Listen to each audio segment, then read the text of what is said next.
if you're somebody who has struggled with depression and or anxiety for years on end. When I'm in the office, one of the things that lets me know that a person has some type of undiagnosed neurodivergence, and not just autism, but also ADHD, is somebody who's been depressed for a long time.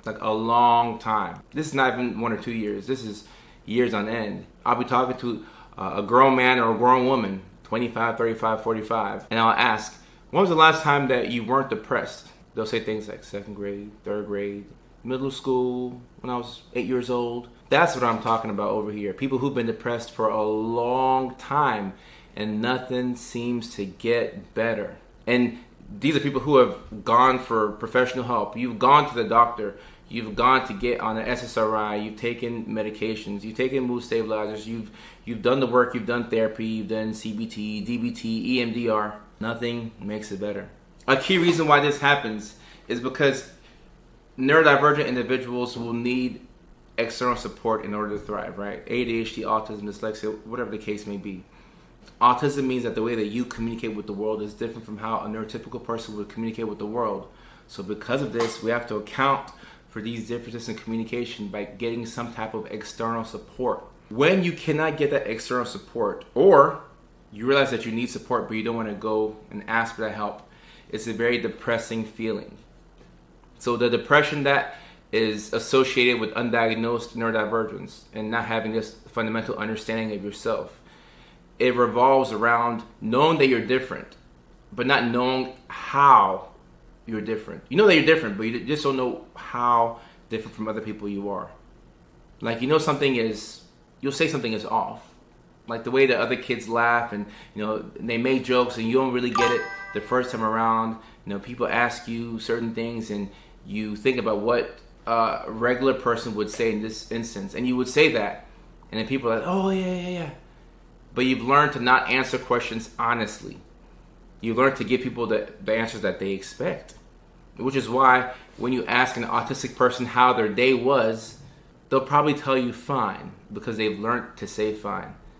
If somebody asks you how your day is or how your day was, and you say, oh my goodness, today was awful, I got a parking ticket, and then my card declined at the store, so I had to go back home and get my other card, and then I stepped in water with my brand new pair of socks, and I forgot to get this thing from the bank. People are going to say, what's wrong with you, man? I just asked you how your day was. I didn't ask you how your day was. You're supposed to just say fine, right? So these things will drain you out, knowing that you cannot present yourself as is to the world. I mean, you can, but you want friends. You want a community of people, right? So you've learned to go along with the status quo. And you are denying yourself in a sense, and you don't really feel the aftermath or the effects of this until later. Because if you're somebody who's masking and you're watching and you're in high school, you probably have to mask, right, to have friends. If you're right out of college and you're at a new job, you probably have to mask to get people to like you and, to hold down a job. But at some point, when you no longer have the energy to mask, or you just want to return closer to yourself, you go through a series of unfortunate events, kind of like the book, where you lose friends and you lose certain relationships. Your skills might regress, and you have a hard time turning it on when you have to, cook or drive, or things that were so-called simple for you are just so much harder to do. So it's very depressing to be an undiagnosed neurodivergent living in a world that's set up for neurotypical people. It's very depressing to live like this.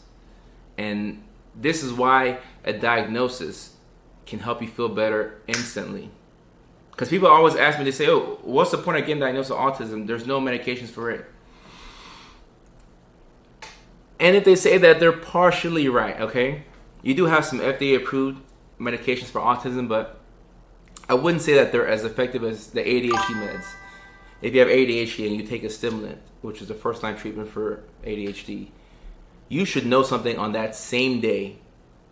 An antidepressant, you have to wait like 4 weeks, 5 weeks to really feel something. With ADHD, you take your stimulant, in an hour or two. You're like, okay, all right, I'm on. Like, I'm wired, I'm locked in. I'm good to go. Autism, the medications that are approved are normally things that are geared towards helping your mood.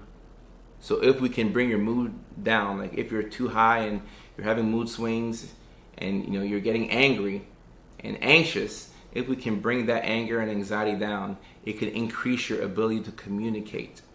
And autism is a condition where you struggle to communicate effectively with other people because you see the world differently. I hope that makes sense. I talk fast sometimes and I try and slow it down so people can see what I'm talking about.